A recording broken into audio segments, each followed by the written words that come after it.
Bismillahirrahmanirrahim. Nahmaduhu wa nusalli ala rasulihil karim, amma ba'd. Hadirin yang mulia, Allah Subhanahu wa taala adalah zat yang maha penyayang, dan Allah Subhanahu wa taala menyayangi setiap hamba-hambanya. Untuk kesuksesan dan kebahagiaan manusia, hamba-hamba Allah tadi, Allah Subhanahu wa taala telah turunkan perintah-perintahnya. Dan Nabi Muhammad sallallahu alaihi wasallam telah memberitahukan kepada kita bagaimana caranya untuk menyempurnakan perintah-perintah Allah. Maka apabila kita menyempurnakan setiap perintah Allah dengan cara Rasulullah sallallahu alaihi wasallam, dengan yakin kepada zat Allah Subhanahu wa taala dalam hati kita, Allah Subhanahu wa taala akan berikan kesuksesan di dunia dan kesuksesan di akhirat. Asbab kesuksesan di dunia dan akhirat adalah agama Allah yang mulia. Dan asbab wujudnya agama ini adalah usaha dakwah yang mulia baginda Nabi sallallahu alaihi wasallam. Maka hari ini yang paling penting adalah bagaimana usaha dakwah ini wujud. Jika usaha dakwah baginda Nabi sallallahu alaihi wasallam wujud, maka agama Allah Subhanahu wa taala yang mulia pun akan wujud. Dan jika agama wujud dalam kehidupan manusia, maka manusia bisa selamat dari neraka dan masuk ke dalam surga. Dan di dalam usaha dakwah ini, perkara yang paling penting sekali, perkara yang paling asas sekali adalah bagaimana merubah keyakinan. Supaya keyakinan berubah.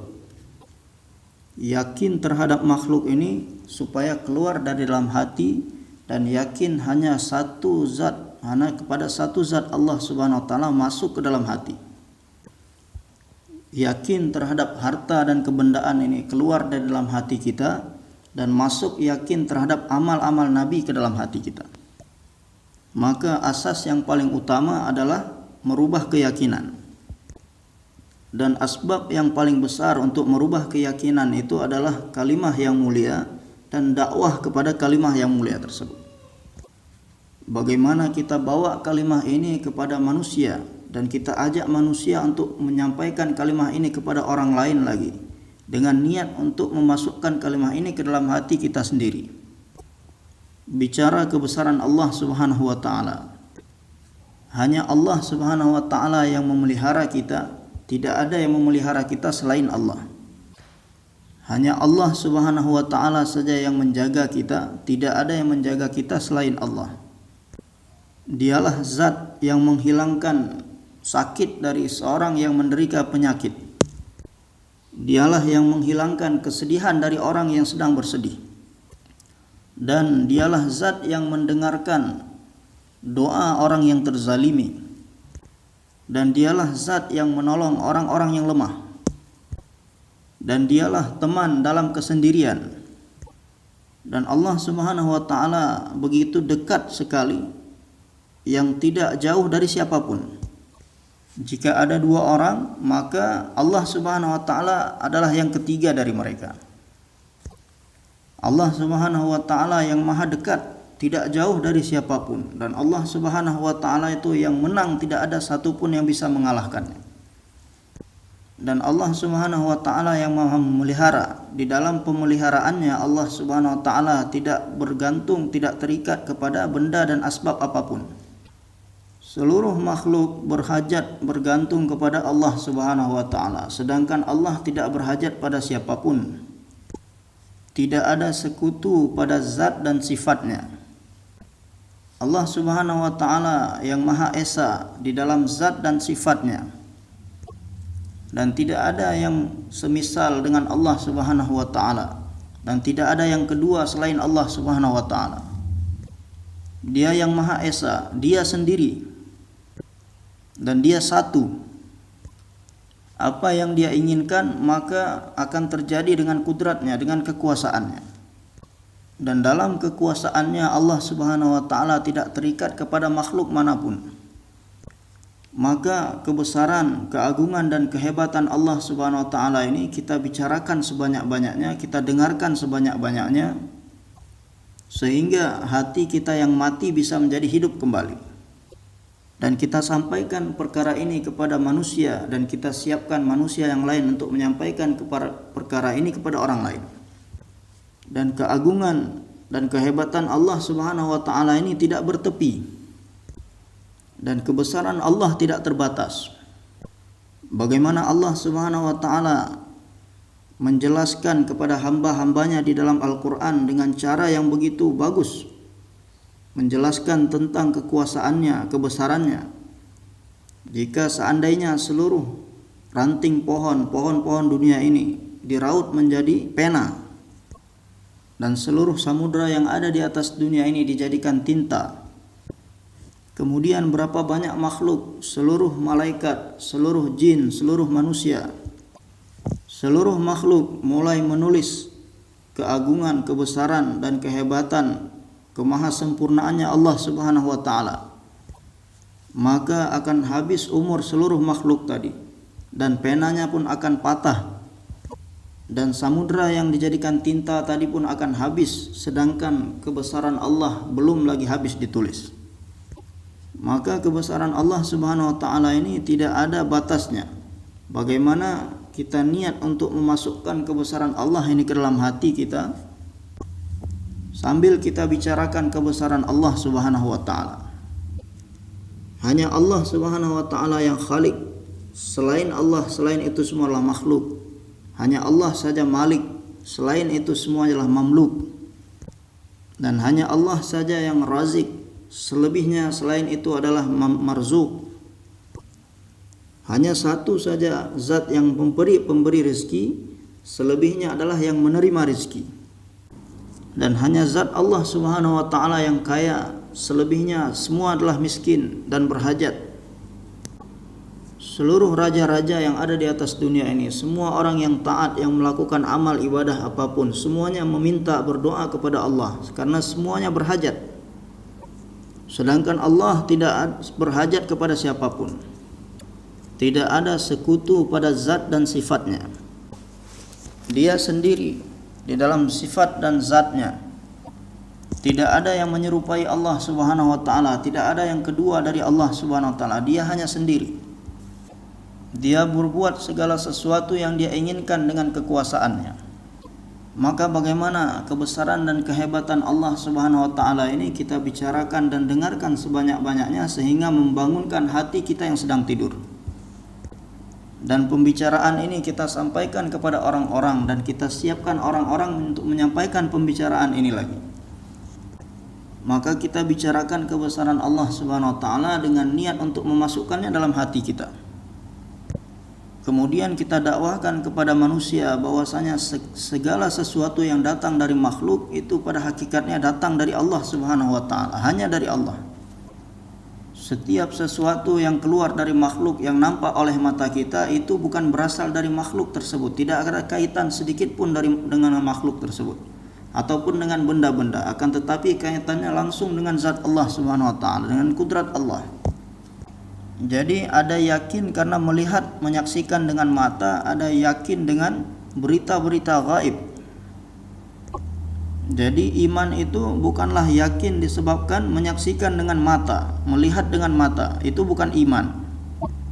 Akan tetapi iman itulah iman bil ghaib, meyakini sesuatu yang tidak nampak.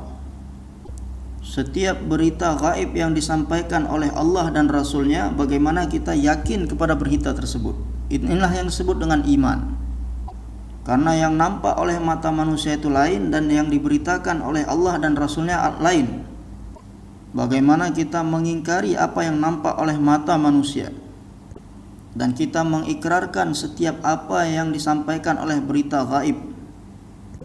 Karena iman itu bukanlah meyakini sesuatu yang nampak oleh mata, akan tetapi iman kepada perkara yang gaib, yang tidak nampak oleh mata.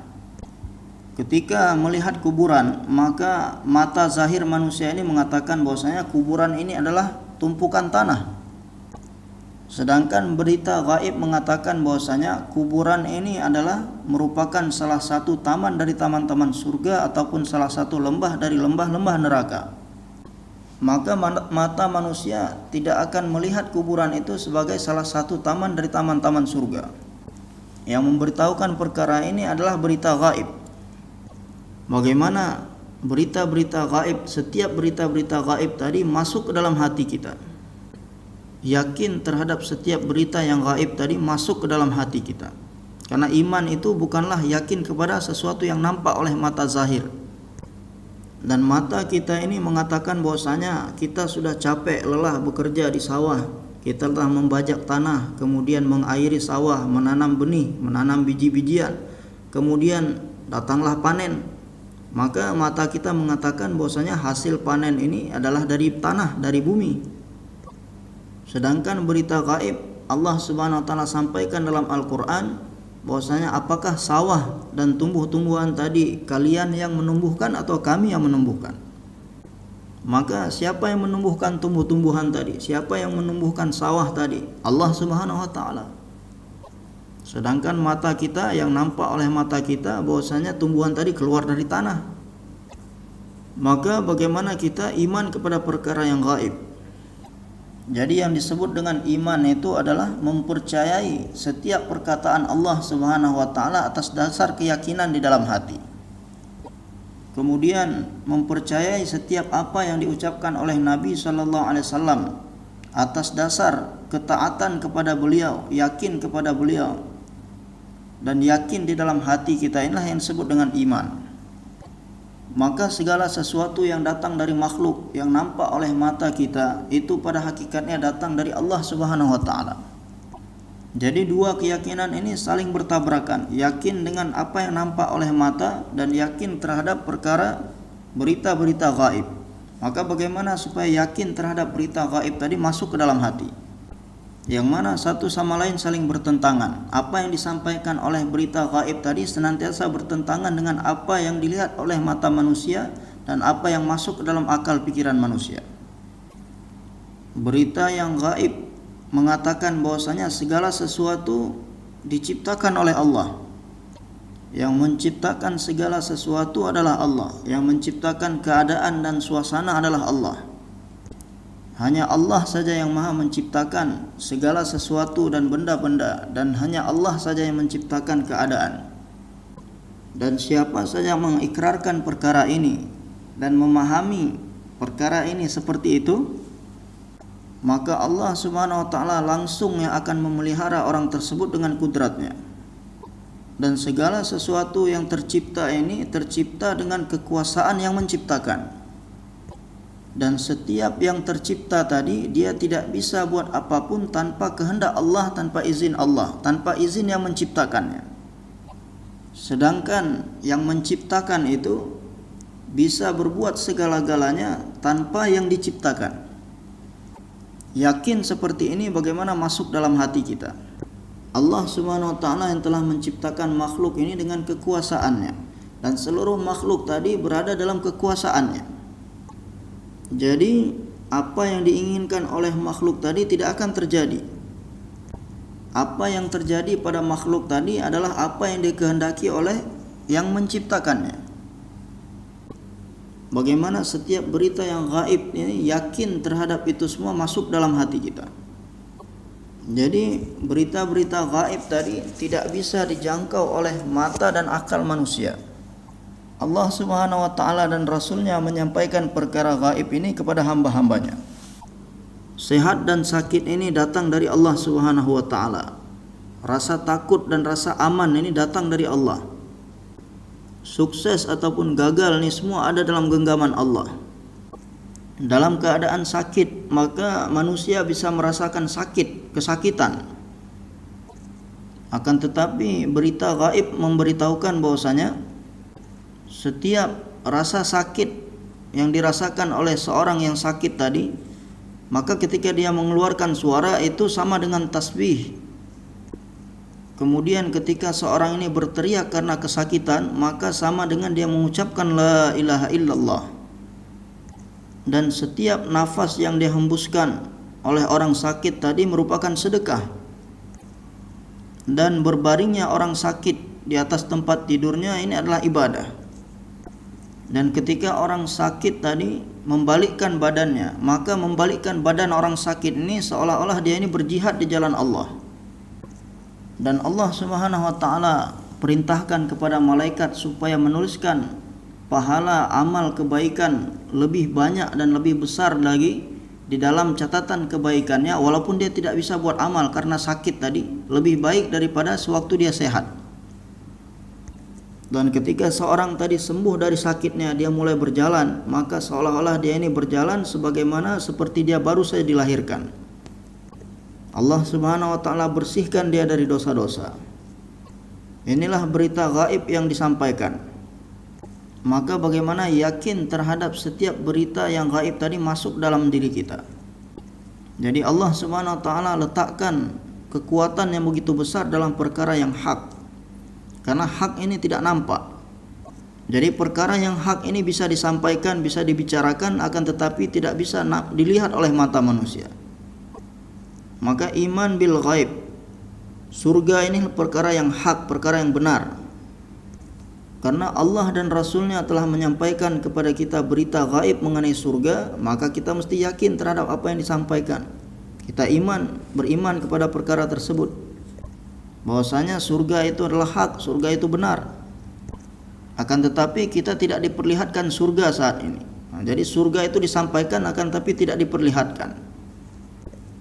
Dan neraka itu adalah benar, neraka itu hak. Allah dan Rasulnya menyampaikan berita yang hak mengenai neraka. Kenapa? Karena bahwasanya neraka inilah seburuk-buruk tempat. Akan tetapi neraka tadi tidak ditampakkan, disampaikan dan tidak ditampakkan. Inilah iman bil ghaib. Begitu juga hari kiamat, kemudian medan mahsyar, Allah dan Rasulnya sampaikan berita gaib mengenai perkara ini. Bagaimana kita mesti yakin terhadap apa yang disampaikan. Dan medan mahsyar tadi tidak diperlihatkan, tapi diberitahukan, disampaikan beritanya. Kita diperintahkan untuk beriman tanpa melihat. Begitu juga malaikat itu hak, malaikat itu benar adanya. Allah dan Rasulnya telah sampaikan berita gaib mengenai malaikat. Bagaimana kita yakin terhadap apa yang disampaikan? Yakin terhadap dengan adanya malaikat. Jadi segala sesuatu yang terjadi yang keluar dari makhluk yang nampak oleh mata kita, itu semua hubungannya hanya dengan Allah Subhanahu wa taala, bukan dengan makhluk tersebut. Allah Subhanahu wa taala yang mengeluarkan siang dari malam, dan Allah Subhanahu wa taala yang mengeluarkan malam dari siang. Allah Subhanahu wa taala yang memberikan keamanan dari asbab ketakutan, dan Allah Subhanahu wa taala yang memberikan ketakutan dari asbab keamanan. Setiap keadaan ada dalam genggaman Allah, ada dalam kekuasaan Allah. Jadi yang datang dari khazanah Allah Subhanahu wa taala berupa benda-benda dan keadaan. Maka jika kita berusaha setiap saat dan keadaan menyempurnakan kehendak Allah, menyempurnakan perintah Allah dengan cara baginda Nabi sallallahu alaihi wasallam, Allah akan perbaiki kehidupan kita. Jadi yang bisa memperbaiki kehidupan hanyalah Allah Subhanahu wa taala, dan Allah Subhanahu wa taala perbaiki kehidupan manusia ini dengan perantara amal-amal Nabi.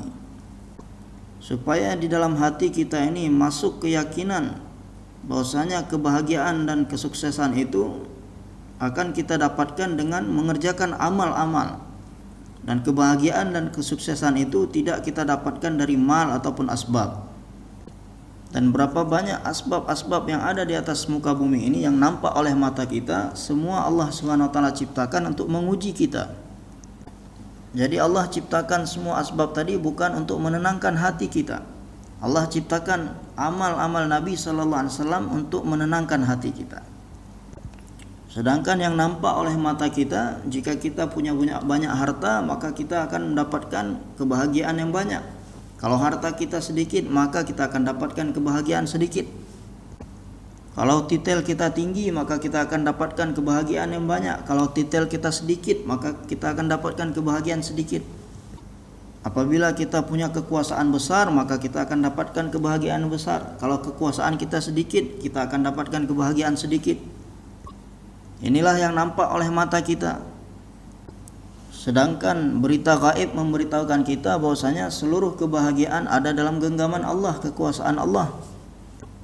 Tidak ada siapapun ataupun benda apapun yang bisa mendatangkan kebahagiaan dan kesuksesan selain Allah. Dan asbab mendapatkan kebahagiaan dan kesuksesan itu bukanlah harta ataupun tanah yang luas. Asbab untuk mendatangkan kebahagiaan tadi adalah amal-amal Nabi sallallahu alaihi wasallam. Karena di setiap amal tadi ada janji-janji Allah. Jadi dua keyakinan yang saling bertabrakan. Yang pertama, yakin bahwasanya kebahagiaan dengan harta dan kebendaan, dan yang kedua, yakin bahwasanya kebahagiaan akan didapatkan dengan amal Nabi sallallahu alaihi wasallam. Dan kehidupan ini hanya Allah saja yang bisa memperbaiki kehidupan, dan Allah akan perbaiki kehidupan melalui amal Nabi sallallahu alaihi wasallam. Semua benda dan asbab-asbab ini diciptakan untuk sebagai ujian. Perdagangan Allah Subhanahu wa taala ciptakan sebagai ujian untuk seorang pedagang. Allah ingin melihat apakah dia menyempurnakan, mengerjakan perdagangannya sesuai dengan perintah Allah dengan cara Nabi. Maka setiap orang yang dalam dirinya ada keyakinan bahwasanya asbab mendapatkan kesuksesan dan kebahagiaan itulah amal Nabi sallallahu alaihi wasallam, sebelum dia buat perdagangan dia akan berpikir terlebih dahulu. Dia akan datangi ulama, mufti. Dia akan bertanya, wahai mufti sab, bahwasanya kebahagiaan itu bukanlah karena perdagangan, akan tetapi sejauh mana saya buat perdagangan ini sesuai dengan yang diperintahkan oleh Allah dan dicontohkan oleh Nabi sallallahu alaihi wasallam. Maka bagaimana dengan perdagangan tadi? Saya bisa menyempurnakan perintah Allah dan sunnah Nabi di dalamnya sehingga saya akan mendapatkan kebahagiaan. Tolonglah saya bagaimana caranya supaya saya buat perdagangan sesuai dengan yang diperintahkan oleh Allah dan sunnah Nabi sallallahu alaihi wasallam. Jadi bukan hanya dengan perdagangan saja kehidupan bisa menjadi baik. Akan tetapi kehidupan ini bisa menjadi baik apabila seorang buat perdagangan sesuai dengan yang diperintahkan oleh Allah dan cara Nabi sallallahu alaihi wasallam, maka dia akan mendatangkan kebahagiaan dalam kehidupannya. Maka orang yang dalam dirinya ada keyakinan bahwasanya kesuksesan dan kebahagiaan hanya dengan menghidupkan amal-amal Nabi sallallahu alaihi wasallam, ketika dia ini ingin bekerja ataupun menjadi seorang kuli, dia akan bekerja dengan cara sesuai dengan cara yang diperintahkan oleh Allah dan disunnahkan oleh Nabi sallallahu alaihi wasallam. Dan orang yang yakin bahwasanya kebahagiaan dan kesuksesan datang dari Allah Subhanahu wa taala dan akan datang dengan asbab menghidupkan amal Nabi sallallahu alaihi wasallam, maka ketika dia ini mendapatkan kursi kementerian ataupun kursi kekuasaan, maka dia akan datang kepada mufti sab. Dia katakan, wahai mufti sab, telah datang ujian dari Allah, saya mendapatkan kursi kekuasaan, kursi kementerian, maka tolong beritahukan kepada saya bagaimana mengenai masail-masail yang berkaitan dengan kursi kekuasaan ini. Tolong ajarkan kepada saya masail apa saja yang perlu saya perhatikan ketika menjalankan kursi kekuasaan ini. Karena hanya dengan menjalankan kekuasaan saja Allah Subhanahu wa taala tidak memberikan kesuksesan dan kebahagiaan kepada saya. Allah Subhanahu wa taala akan berikan kesuksesan dan kebahagiaan dengan melihat yakin yang ada dalam hati saya dan dengan amal yang keluar dari anggota tubuh saya. Maka seorang menteri, seorang penguasa yang menjalankan kekuasaannya sesuai dengan perintah Allah, sunnah Nabi sallallahu alaihi wasallam, maka Allah Subhanahu wa taala akan berikan kesuksesan dan kebahagiaan kepada dia langsung dari kudratnya. Dan seorang menteri ataupun penguasa yang menjalankan kekuasaannya dengan melanggar perintah-perintah Allah, sunnah Nabi sallallahu alaihi wasallam, maka Allah Subhanahu wa taala akan berikan kegagalan pada dia langsung dari kudratnya. Yakin seperti ini supaya masuk ke dalam hati kita. Maka bagaimana kita belajar bagaimana setiap sunnah Nabi sallallahu alaihi wasallam, cara hidup sebagaimana cara hidup Nabi sallallahu alaihi wasallam.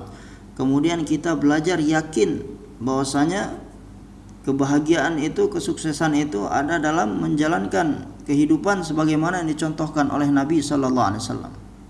Jadi bukan hanya mempelajari cara hidup Nabi sallallahu alaihi wasallam, akan tetapi belajar yakin dengan cara hidup Nabi sallallahu alaihi wasallam. Kalau orang tidak belajar yakin dengan cara hidup Nabi sallallahu alaihi wasallam, maka kadang-kadang dia akan hidup sesuai dengan cara Nabi, atau kemudian terkadang dia akan tinggalkan cara hidup Nabi.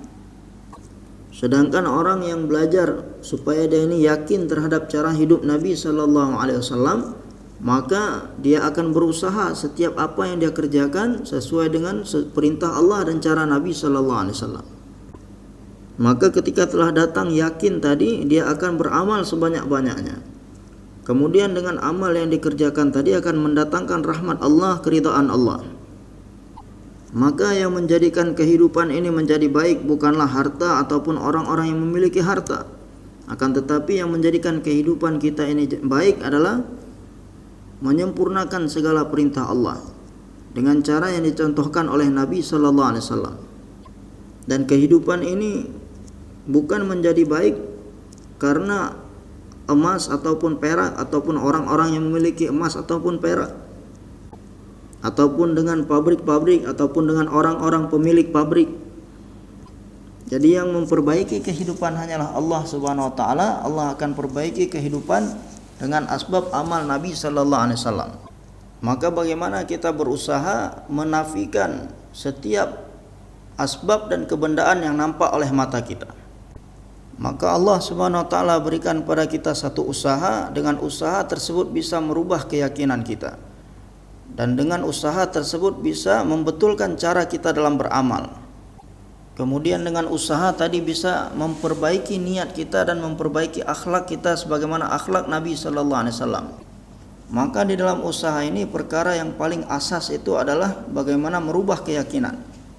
Maka bagaimana kita sampaikan perkara ini dengan menjadikan target yang utama adalah diri kita sendiri, hati kita sendiri. Bagaimana setiap apa yang kita sampaikan tadi masuk ke dalam hati kita. Maka pembicaraan yakin ini sangat mudah diucapkan oleh lisan kita, akan tetapi untuk masuk ke dalam hati kita, masukkan yakin ini ke dalam hati kita, dengan kita ini sampaikan lagi dan lagi terus menerus, dengan menjadikan targetnya adalah diri kita sendiri, hati kita sendiri. Karena bisa saja orang yang kita dakwahi itu imannya, yakinnya itu lebih kuat dari kita. Bagaimana setiap saat kita ini berprasangka baik terhadap orang lain. Dan yang lebih mengetahui yakin hati kita sendiri itulah kita sendiri. Maka bagaimana kita berdakwah dengan melibatkan diri kita dan orang lain, dan menjadikan targetnya adalah diri kita sendiri yang paling utama. Jadi dakwah ini bukan tujuannya untuk orang lain, akan tetapi untuk memperbaiki yakin orang yang buat dakwah itu sendiri. Maka ketika kita buat dakwah kepada orang yang kita dakwah itu, dia dengarkan dakwah kita 10 menit, 12 menit, dia baru dengarkan satu kali. Kemudian kita jumpa kepada orang lain lagi, kita dakwah 10 menit, 12 menit, 15 menit. Maka orang tadi yang kita dakwahi pun baru dengarkan satu kali dari kita. Sampai sehari kita jumpa 23 sampai 25 orang. Setiap orang yang mendengarkan dakwah kita, mereka hanya mendengarkan satu kali. Sedangkan kita yang berdakwah itu sendiri, kita sudah dengarkan 25 kali. Lisan kita berbicara dan telinga kita mendengar. Maka semakin banyak kita buat dakwah akan semakin meningkatkan iman kita. Jadi dakwah itu yang diperlukan sekali adalah untuk orang yang buat dakwah, bukan untuk orang lain. Maka dakwah yang perlu kita sampaikan adalah segala kesuksesan dan kebahagiaan ada di tangan Allah. Tidak ada yang bisa memberikan kebahagiaan dan kesuksesan selain Allah. Dan asbab untuk mendapatkan kesuksesan dan kebahagiaan bukanlah harta, kebendaan, tanah, dan pangkat kedudukan. Akan tetapi asbab mendatangkan kesuksesan dan kebahagiaan adalah amal Nabi sallallahu alaihi wasallam. Yang memperbaiki kehidupan adalah Allah. Allah akan perbaiki kehidupan dengan asbab amal Nabi. Kemudian di dalam setiap amal-amal tadi ada janji-janji Allah Subhanahu wa taala. Dan setiap amal yang diturunkan Allah Subhanahu wa taala turunkan melalui malaikat. Sedangkan amal solat Allah Subhanahu wa taala panggil langsung Nabi sallallahu alaihi wasallam untuk memberikan amal solat ini kepada beliau. Berapa banyak janji-janji Allah Subhanahu wa taala di dalam solat. Bagaimana dalam hati kita ini masuk keyakinan terhadap janji-janji Allah. Dan kita berusaha untuk memperbaiki solat kita dan memperbagus solat kita. Dan kita siapkan orang-orang supaya mereka pun bisa berusaha memperbaiki solat mereka. Jadi kita jangan merasa puas hanya dengan mengerjakan solat. Kita bersyukur kepada Allah, Allah berikan taufik kepada kita untuk mengerjakan solat. Akan tetapi kita berfikir dan berusaha untuk memperbagus solat kita. Dan orang yang sampai saat ini belum solat, kita siapkan mereka untuk menjadi orang yang solat. Demikian juga orang-orang yang sudah mengerjakan solat, bagaimana kita berusaha mereka ini bisa merubah solatnya dari solat yang tadinya hanya gambaran saja menjadi hakikat solat yang sebenarnya. Karena janji Allah Subhanahu wa taala ini pada hakikat salat yang merupakan hakikat salat. Bagaimana supaya salat zuhur kita ini lebih baik dari salat subuh yang kita kerjakan tadi? Maka orang yang berusaha memperbaiki salatnya, kemudian dia menangis terus minta kepada Allah supaya salat dia ini menjadi benar, maka pada satu hari akan datang dia akan melihat bagaimana dia akan salat dengan hakikat salat yang sebenarnya. Dan ketika seorang ini salatnya sudah menjadi hakikat salat yang sebenarnya, maka ketika itu dia akan mendapatkan janji Allah Subhanahu wa taala yang ada dalam salat ini dengan sepenuhnya. Janji yang Allah Subhanahu wa taala berikan di dunia itu dia akan dapatkan seluruhnya, dan janji yang akan Allah berikan di akhirat itu pun akan dia dapatkan seluruhnya. Maka bagaimana kita berusaha untuk memperbaiki salat kita? Di dalam mafhum hadis disebutkan, pada hari kiamat nanti yang pertama sekali akan dihisab adalah salat. Barang siapa yang salatnya bagus dan sempurna, maka amalan lainnya pun akan bagus dan sempurna. Dan barang siapa salatnya jelek, maka amalan yang lain pun akan dihitung jelek. Maka bagaimana setelah mendengarkan hadis seperti ini, kita fikirkan, kita renungkan apa yang menyebabkan salat itu menjadi bagus, dan bagaimana kita berusaha untuk mewujudkannya di dalam setiap salat kita. Jadi kita cari tahu perkara apa saja yang membuat salat kita itu menjadi bagus, menjadi baik, dan kemudian kita berusaha untuk mewujudkan perkara itu di dalam salat kita. Dan kita berdoa kepada Allah sambil menangis-nangis, ya Allah, berikanlah kepada kami hakikat salat. Karena banyak sekali janji-janji Allah di dalam salat, bukan hanya satu janji, akan tetapi banyak janji-janji Allah di dalam salat. Kemudian barang siapa yang buruk salatnya, maka amalan lainnya pun akan menjadi buruk. Maka kita cari perkara apa saja yang menyebabkan salat itu menjadi buruk, dan kita berusaha menghilangkan perkara-perkara tersebut dari salat kita, dan berdoa sambil menangis-nangis kepada Allah, ya Allah, hilangkanlah, buanglah segala kekurangan-kekurangan dalam salat kami.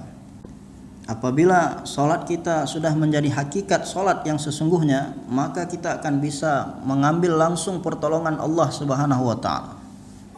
Jadi kita bisa mengambil langsung faedah, manfaat dari kudrat Allah Subhanahu wa taala, yang mana selama ini kita mengambil manfaat, mengambil faedah melalui benda-benda ciptaan Allah Subhanahu wa taala, sampai kita bisa mengambil faedah langsung dari kudrat Allah Subhanahu wa taala. Dan faedah yang kita dapatkan dari benda-benda itu pun datang dari Allah. Allah Subhanahu wa taala yang berikan pada kita. Akan tetapi kita akan dapatkan terbatas, dan yang akan kita dapatkan pun tidak kekal. Sedangkan jika kita mendapatkan faedah langsung dari kudrat Allah, maka yang akan kita dapatkan sesuatu yang akan kekal, bukan sesuatu yang tidak kekal. Dan kita akan dapatkan tidak terbatas dan tidak akan ada habisnya. Karena kudratullah, kekuasaan Allah ini tidak terbatas. Maka untuk mendapatkan faedah yang tidak terbatas ini, bagaimana kita berusaha mendapatkan faedah langsung dari kudratullah. Maka kita jangan merasa puas dengan salat yang sedang kita kerjakan saat ini, tapi bagaimana kita terus berusaha untuk memperbaiki, meningkatkan kualitas salat kita. Kemudian berusaha juga mengajak orang lain supaya mereka pun meningkatkan kualitas salat mereka, supaya kita mendapatkan hakikat salat, supaya kita bisa mendapatkan faedah langsung dari kudratullah. Kemudian dengan salat ini bagaimana kita berusaha menjadikan jasad kita dan seluruh anggota tubuh kita terikat dengan perintah Allah, yang mana jika seseorang di dalam salat seluruh anggota tubuhnya berusaha menyempurnakan perintah-perintah Allah, maka di luar salat pun anggota tubuhnya akan berusaha untuk menyempurnakan perintah Allah. Dan orang yang di dalam salat yang hanya memakan waktu 10 menit, dia tidak bisa menjadikan anggota tubuhnya mentaati Allah Subhanahu wa taala, mentaati perintah Allah. Bagaimana di luar salat nanti selama 24 jam dia bisa mentaati Allah? Maka bagaimana jasad kita dan seluruh anggota tubuh kita ini terikat dengan perintah Allah. di dalam solat mata kita terikat dengan perintah Allah, dan di dalam solat telinga kita terikat dengan perintah Allah, otak kita terikat dengan perintah Allah, tangan kita, kaki kita, hati kita, pikiran kita, mata kaki kita, pergelangan tangan dan kaki kita, siku-siku kita, kening kita, apabila semuanya ini mentaati segala perintah Allah ketika kita dalam keadaan salat, maka di luar salat pun kita akan mudah mentaati Allah Subhanahu wa taala. Sedangkan orang yang jasadnya dan seluruh anggota tubuhnya tidak bisa mentaati Allah di dalam salat hanya 10 menit tadi, maka bagaimana bisa diharapkan di luar salat selama 24 jam dia bisa mentaati Allah? Yang mana tujuan yang sesungguhnya adalah 24 jam setiap saat kita taat kepada Allah. Maka bagaimana kita berusaha menjadikan salat kita ini menjadi baik, dan kita siapkan orang lain supaya mereka pun memperbaiki salat mereka. Dan kita berdoa kepada Allah sambil menangis-nangis, ya Allah, berikanlah kami hakikat salat. Kemudian bagaimana kita berusaha supaya kegelapan gelapnya kejahilan ini bisa hilang dan masuk ke dalam hati kita yang paling dalam nur ilmu ilahi. Karena Allah Subhanahu wa taala sangat memuliakan orang-orang berilmu. Betapa tingginya derajat ilmu dan betapa tingginya derajat orang-orang yang berilmu. Di dalam mafhum hadis Nabi SAW bersabda, jadilah kamu orang alim. Jika tidak, jadilah kamu orang yang menuntut ilmu. Jika tidak, jadilah kamu orang yang mendengarkan ilmu dengan penuh perhatian dan ketawajuhan. Jika tidak, jadilah kamu orang yang mencintai ilmu dan orang yang berilmu. Dan jangan kamu jadi orang yang kelima. Jika tidak, kamu akan binasa. Yang mana orang yang kelima itu adalah orang yang membenci ilmu dan ahli ilmu. Semoga Allah Subhanahu wa taala melindungi kita semua. Betapa tingginya derajat ilmu dan betapa tingginya derajat orang-orang ahli ilmu. Orang yang di dalam hatinya menghargai ilmu, maka dia pun akan menghargai ahli ilmu. Orang yang di dalam hatinya tidak menghargai ilmu, maka dia pun tidak akan menghargai orang yang berilmu. Maka bagaimana gelapnya kejahilan ini bisa hilang dan masuk ke dalam hati kita yang paling dalam nur ilmu ilahi. Betapa banyak janji-janji Allah Subhanahu wa taala, yang mana janji Allah pasti akan dipenuhi. Belajar ilmu semata-mata karena Allah ini sama dengan takut kepada Allah. Dan pergi ke satu tempat untuk mencari ilmu ini sama dengan ibadah. Mengingat atau menghafal ilmu ini adalah tasbih. Dan saling berdiskusi mengenai ilmu ini adalah jihad. Dan menyampaikan ilmu kepada ahlinya ini merupakan kedekatan kepada Allah. Karena dengan ilmu ini seseorang bisa membedakan mana yang boleh, mana yang tidak boleh. Dan ilmu merupakan tanda jalan menuju surga. Dan ilmu adalah penghibur ketika seorang dalam ketakutan, dan teman ketika dalam perjalanan. Dan ilmu adalah petunjuk ketika seorang dalam keadaan senang ataupun sedih. Dan ilmu merupakan pedang, senjata untuk melawan musuh. Dan Allah Subhanahu wa taala meninggikan derajat ulama ini disebabkan ilmu. Karena orang-orang berilmu ini adalah orang mengajak kepada kebaikan. Dan orang berilmu ini adalah imam, panutan bagi orang banyak. Dan perbuatan mereka diikuti oleh orang. Dan malaikat mereka ingin berteman dengan orang-orang ahli ilmu. Dan malaikat menyapukan, mengusapkan sayap mereka kepada ahli-ahli ilmu untuk mendapatkan keberkahan dari mereka ataupun untuk tanda kecintaan mereka kepada ahli ilmu. Dan setiap benda yang basah maupun yang kering yang ada di muka bumi ini semuanya memohon maghfirah untuk orang-orang ahli ilmu. Sehingga ikan-ikan yang ada di lautan, binatang-binatang buas, hewan-hewan ternak yang ada di hutan, dan binatang-binatang yang berbisa, ular dan lain sebagainya, semua mereka memohonkan ampun. Kenapa? Karena ilmu itu adalah cahaya hati, dan ilmu itu adalah cahaya mata, Dan disebabkan ilmu ini bisa menjadikan orang ini sebaik-baik orang di kalangan umat. Betapa banyaknya fadail, keutamaan-keutamaannya. Maka inilah beberapa dasar yang mana apabila dasar-dasar ini kita usahakan wujud dalam diri kita, kita akan mudah untuk amalkan agama. Karena nampaknya 6 sifat kita ini biasa-biasa saja. Padahal 6 sifat kita ini hanya bisa kita hasilkan, dapatkan dari khazanah Allah. Dan dengan 6 sifat ini akan menjadikan kita, memberikan kepada kita kemampuan untuk mengamalkan keseluruhan agama. Maka perkara ini perlu kita usahakan dan terus berdoa sambil menangis-nangis kepada Allah, supaya Allah berikan kepada kita hakikat ilmu. Kemudian bagaimana perhatian kita, ketawajuhan kita setiap saat dalam amal apapun senantiasa pada keagungan Allah, keagungan zat Allah. Baik ketika kita beramal dakwah ataupun beramal ta'lim, ataupun ketika kita sedang berbuat baik kepada seseorang, ataupun ketika kita dalam sholat, di setiap saat, di setiap amal tawajuh kepada Allah. Allah Subhanahu wa taala sedang melihat saya, Dia mendengar pembicaraan dan perkataan saya, dan Allah bersama saya.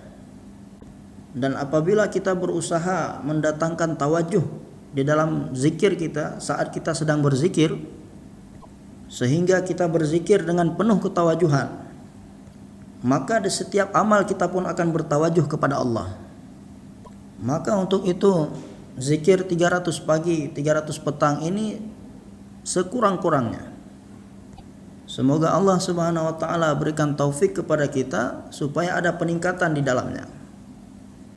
Jadi bukan hanya berzikir kepada Allah, akan tetapi berusaha mendatangkan tawajuh di dalam zikir kita. Yang mana tujuan kita sebenarnya adalah mendatangkan ketawajuhan kepada Allah Subhanahu wa taala di dalam setiap perintah yang Allah perintahkan kepada kita. Jadi menyempurnakan perintah Allah bukan dengan kelalaian, akan tetapi menyempurnakan perintah Allah dengan penuh ketawajuhan kepada Allah. Maka semakin bertambah tawajuh kita kepada Allah dalam setiap amal, maka akan memberatkan amal tersebut. Maka ketika kita berzikir kepada Allah dengan penuh ketawajuhan, maka ketika mengerjakan amal lain pun kita akan kerjakan dengan tawajuh kepada Allah. Dan jika di dalam zikir kita tidak ada tawajuh kepada Allah, bagaimana ketika mengerjakan amal lain kita bisa bertawajuh kepada Allah? Ketika seorang berusaha untuk menyempurnakan zikirnya, menyempurnakan tasbihatnya, akan tetapi tidak ada tawajuh kepada Allah.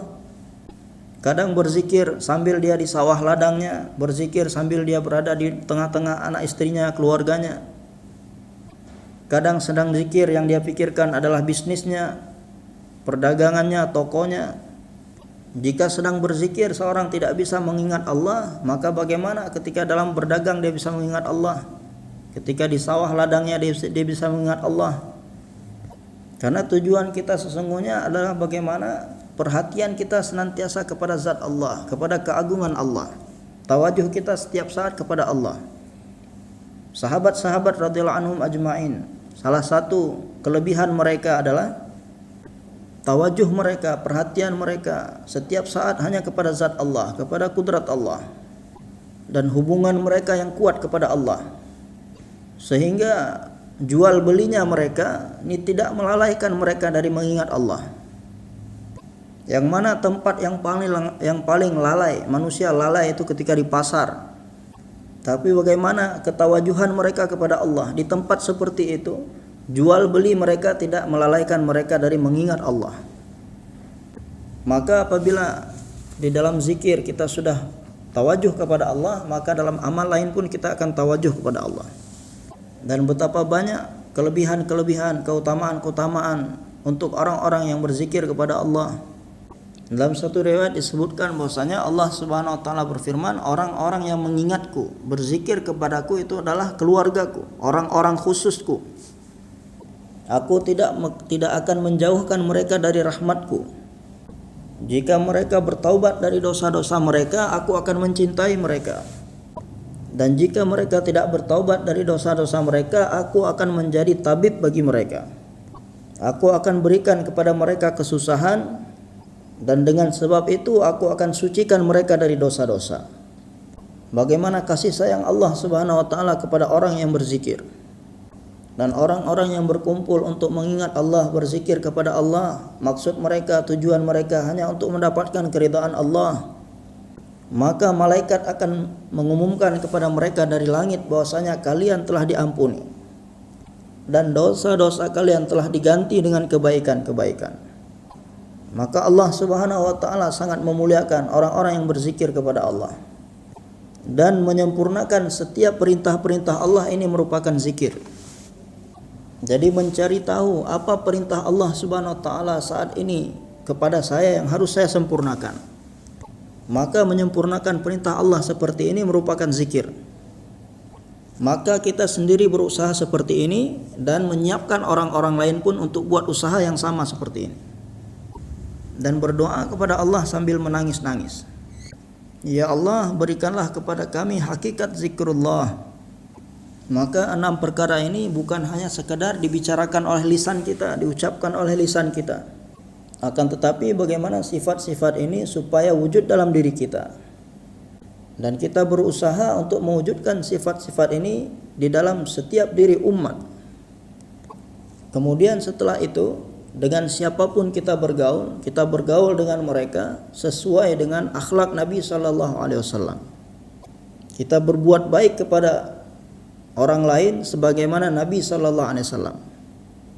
Dan setiap perintah-perintah Allah Subhanahu wa taala merupakan satu asbab kita ini bisa mendapatkan kesuksesan dan kebahagiaan di dunia dan di akhirat. Maka ada sebagian perintah-perintah Allah Subhanahu wa taala yang berkaitan dengan imaniyah, dan ada sebagian perintah Allah yang Allah turunkan yang berkaitan dengan pasar. Dan banyak sekali perintah-perintah yang Allah Subhanahu wa taala turunkan yang berkaitan dengan sesama hamba Allah. Maka bagaimana kita berusaha menyempurnakan semua perintah-perintah Allah yang Allah turunkan yang berkaitan dengan sesama hamba-hamba Allah dengan cara Nabi sallallahu alaihi wasallam. Allah Subhanahu wa taala sangat menghargai orang-orang yang berakhlak mulia. Apa itu akhlak? Akhlak itu adalah sifat Allah. Allah Subhanahu wa taala sayang kepada hamba-hambanya, maka kita pun sayang kepada hamba-hamba Allah. Allah Subhanahu wa taala yang memberi makan, maka kita pun beri makan kepada hamba-hamba Allah. Makan adalah sifat makhluk dan memberi makan adalah sifat Allah. Allah Subhanahu wa taala adalah zat yang menutup aib, maka kita pun tutupi aib-aib hamba-hambanya. Apa itu akhlak? Akhlak yang sesungguhnya, akhlak yang hakiki adalah akhlaknya Allah. Apa yang dimiliki oleh setiap hamba itu semua adalah pemberian dari Allah. Nabi SAW bersabda, takhallaqu bi akhlaqillah. Jadikanlah akhlak Allah sebagai akhlakmu. Jadilah kalian orang-orang yang berakhlak seperti akhlaknya Allah.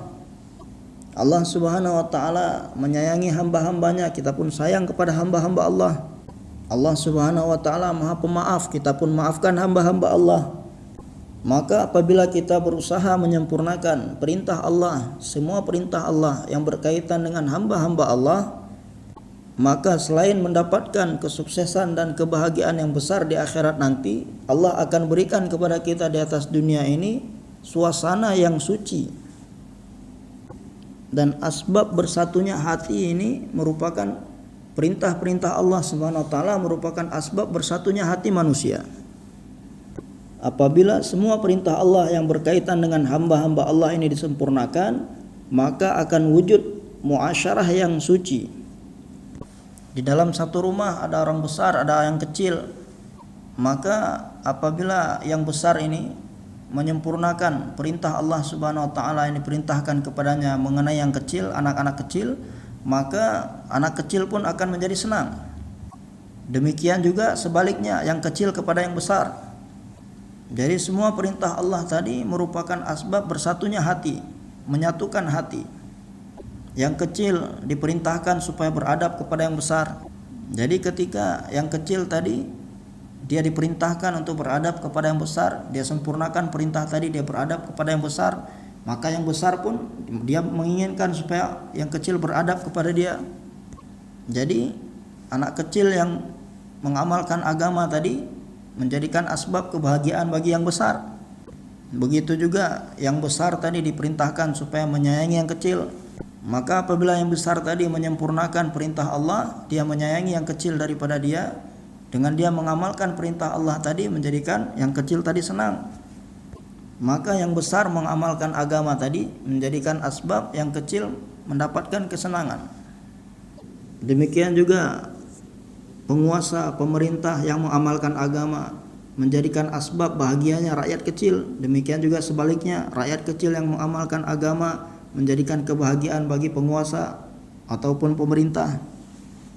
Maka dengan demikian akan terbukanya pintu rahmat Allah Subhanahu wa taala ke atas manusia.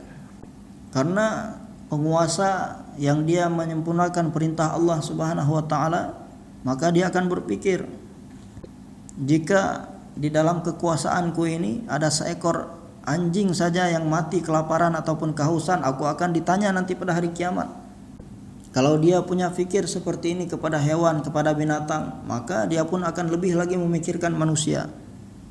Maka setiap perintah Allah Subhanahu wa taala ini adalah asbab kebahagiaan, sumber kebahagiaan bagi kita baik di dunia maupun di akhirat. Seorang istri yang mengamalkan agama menjadikan asbab kesenangan bagi suami. Dan seorang suami yang mengamalkan agama merupakan asbab kebahagiaan, kesenangan bagi istrinya. Perintah-perintah Allah Subhanahu wa taala ini merupakan asbab kesatuan hati. Dan jika hati bersatu, maka akan terbukalah pintu rahmat dari Allah Subhanahu wa taala. Dan untuk menyatukan hati manusia ini hanya agama saja. Agama Allah. Jadi jika menggabungkan satu benda dengan benda yang lain, diperlukan perekat di tengah-tengahnya, seperti orang menggabungkan satu bata dengan bata yang lain, maka digunakan semen untuk menyatukan bata tadi. Maka untuk menyatukan hati manusia ini adalah perintah Allah. Setiap perintah yang Allah turunkan mengenai sesama hamba Allah, yang berkaitan dengan sesama hamba Allah, bagaimana kita berusaha menyempurnakan perintah-perintah tersebut dengan cara Nabi sallallahu alaihi wasallam. Maka bagaimana semangat mengambil ini keluar dari dalam diri kita, masuk ke dalam diri kita ini, semangat memberi bukan mengambil. Jadi orang yang punya semangat mengambil ini, dia ingin supaya orang-orang menunaikan haknya. Setiap saat menuntut supaya haknya ditunaikan. Maka bagaimana di dalam setiap diri kita ini semangat untuk menunaikan hak orang lain. Jika semua kita telah menjadi orang yang berusaha menunaikan hak orang lain, maka tidak akan tersisa hak siapapun lagi. Maka akan wujudlah muasyarah yang suci. Akan tetapi jika semua orang hanya meminta supaya hak dia ditunaikan saja, tidak ada yang menunaikan hak orang lain, maka akan menambah perpecahan, permusuhan di antara sesama mereka, dan akan terjadi kerusakan. Maka bagaimana kita setiap saat berusaha menunaikan hak orang lain. Ada satu kisah mengenai seseorang yang menjual tanahnya, dan datanglah seseorang yang membeli tanah orang tersebut. Tanahnya dibeli, maka tanahnya pun diberikan kepada si pembeli, dan harga tanah tadi diberikan kepada si penjual. Kemudian beberapa hari setelah jual beli ini, maka si pembeli tanah tadi perlu membuat lubang, menggali lubang di tanah yang barusan dia beli. Ketika dia gali tanah itu, ternyata di dalam tanah tersebut ada harta terpendam.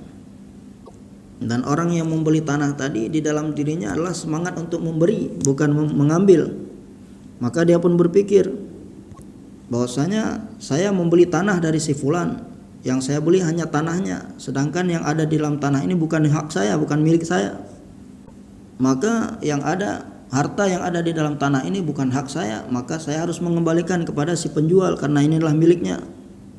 Maka dia datang kepada si penjual tanah, dia ceritakan kisahnya. Maka dia katakan, saya hanya membeli tanah, jadi apa yang ada di dalam tanah ini adalah milik kamu, ini kamu ambil, dan tanah ini milik saya. Dan si penjual pun di dalam dirinya ini semangat memberi, bukan semangat mengambil. Dia katakan bahwasanya saya sudah menjual tanah kepada kamu, jadi tanah dan segala apa yang ada di dalamnya itu semua sudah terjual.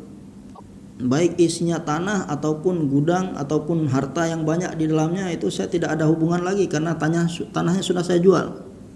Maka itu semua adalah hak kamu, saya tidak bisa mengambilnya lagi.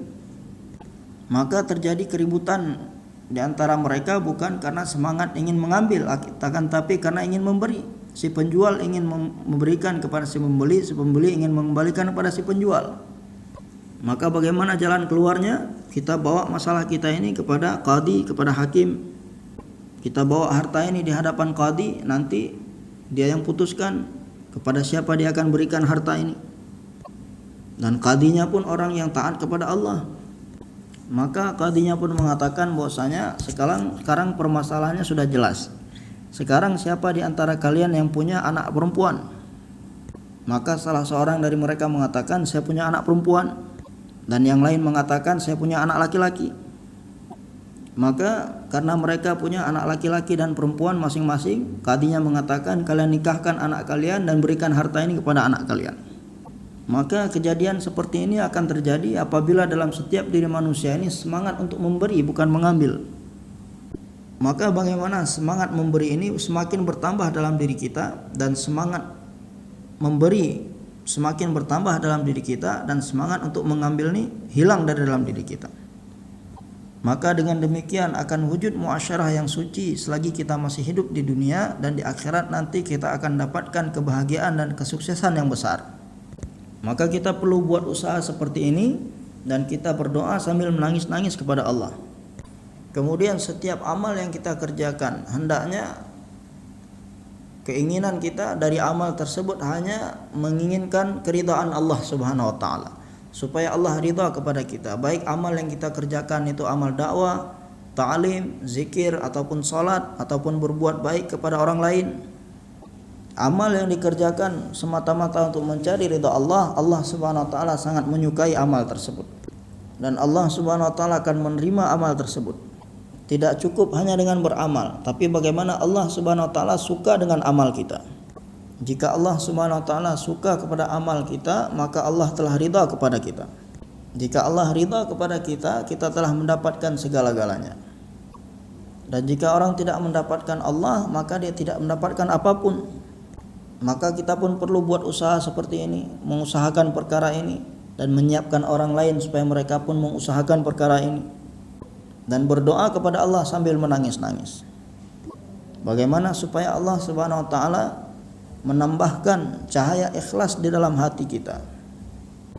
Amal yang dikerjakan dengan ikhlas, maka amal tersebut akan diterima di sisi Allah. Kemudian setiap kita meyakini bahwasanya Nabi SAW adalah Nabi yang terakhir.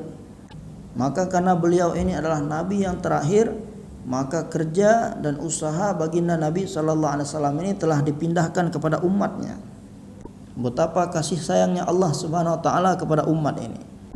Karena Allah Subhanahu wa taala telah berikan kepada umat ini kerja nabi-nabi, kerja baginda Nabi SAW sebagai penutup seluruh nabi-nabi. Betapa banyak keutamaan umat ini, yang mana umat inilah umat pilihan di antara sekian banyak umat. Maka bagaimana supaya kita saat ini berusaha untuk kembali menyadarkan umat akan tanggung jawab yang besar ini, supaya umat ini kembali menjalankan tanggung jawabnya. Yang mana jika umat ini menyempurnakan tanggung jawabnya, maka Allah Subhanahu wa taala akan wujudkan agama yang sempurna di seluruh alam dengan kudratnya. Ini adalah satu usaha yang mana untuk buat usaha ini, dahulu Allah Subhanahu wa taala hanya mengutus nabi-nabi saja. Dan seluruh nabi-nabi, anbiya alaihimus salatu wassalam, semua mereka menyuarakan kalimah. Dan seluruh nabi-nabi menyuarakan bahwasanya selain Allah tidak bisa buat apa-apa. Dan setiap nabi-nabi menyuarakan bahwasanya hanya Allah saja yang maha segala-galanya, hanya Allah saja yang berkuasa. Dan untuk mendapatkan faedah yang tidak terbatas langsung dari kudratullah, dari kekuasaan Allah, maka Allah beritahukan kepada nabi-nabi, sampaikan melalui nabi-nabi tadi amal kepada manusia. Amal yang Allah beritahukan melalui para nabi tadi, jika amal tadi disempurnakan, maka akan membukakan pintu kebahagiaan di dunia yang sementara dan di akhirat yang selama-lamanya. Maka siapa yang taat kepada Allah, mengikuti dakwah nabinya, mengamalkan setiap amal yang disampaikan oleh nabinya, maka dia pun telah berjaya, dia pun telah sukses di dunia maupun di akhirat. Siapa saja yang taat perintah Allah, mengikuti dakwah nabinya, Allah telah sukseskan mereka, baik mereka punya kebenaran dunia ataupun tidak punya kebenaran dunia. Dan siapa yang tidak taat, siapa yang tidak mau beriman, dia tidak mau yakin kepada Allah, tidak mau taat kepada Allah, yakin kepada selain Allah, dan mereka hidup mengikuti hawa nafsunya, maka Allah Subhanahu wa taala telah binasakan mereka. Baik ketika itu mereka punya kebendaan dunia ataupun tidak punya kebendaan dunia. Kemudian datanglah baginda Nabi sallallahu alaihi wasallam sebagai pemimpin seluruh nabi-nabi dan penutup seluruh nabi-nabi, membawakan kalimah yang sama kepada umatnya. Jadi beliau membawa kalimah yang sama sebagaimana yang dibawa oleh nabi-nabi sebelumnya. Akan tetapi medan usaha nabi-nabi sebelumnya ini terbatas hanya untuk satu kaum, hanya untuk satu kabilah, hanya untuk satu kota, hanya untuk satu rumah. Sedangkan medan usahanya baginda Nabi sallallahu alaihi wasallam bukan hanya untuk satu kaum ataupun satu kabilah, bukan hanya untuk satu kota ataupun satu benua. Medan usaha baginda Nabi sallallahu alaihi wasallam adalah seluruh manusia di seluruh dunia, di seluruh alam, dan seluruh manusia sampai hari kiamat. Ini semua merupakan medan usahanya baginda Nabi sallallahu alaihi wasallam. Maka medan usaha baginda Nabi sallallahu alaihi wasallam ini mencakup kepada seluruh manusia di seluruh dunia sampai hari kiamat. Dan setiap orang dari umat baginda Nabi sallallahu alaihi wasallam yang mengucapkan kalimat la ilaha illallah Muhammadur Rasulullah, Allah Subhanahu wa taala berikan juga kepada mereka tanggung jawab untuk buat kerja yang sama seperti nabinya. Allah Subhanahu wa taala perintahkan kepada beliau, katakanlah wahai Muhammad, bahwasanya inilah jalanku dan jalan setiap orang yang mengikutiku, menyeru manusia kepada Allah dengan keyakinan, inilah jalanku dan setiap orang yang beriman kepadamu, ini juga jalan bagi mereka. Setiap orang yang telah mengucapkan kalimah maka telah dilibatkan dalam usaha baginda Nabi sallallahu alaihi wasallam. Maka Allah telah mengutus baginda Nabi sallallahu alaihi wasallam untuk buat usaha ini, dan juga Allah Subhanahu wa taala telah mengutus umatnya bersama beliau untuk buat usaha yang sama. Maka inilah umat yang telah diutus oleh Allah. Beginilah kasih sayang Allah kepada umat ini.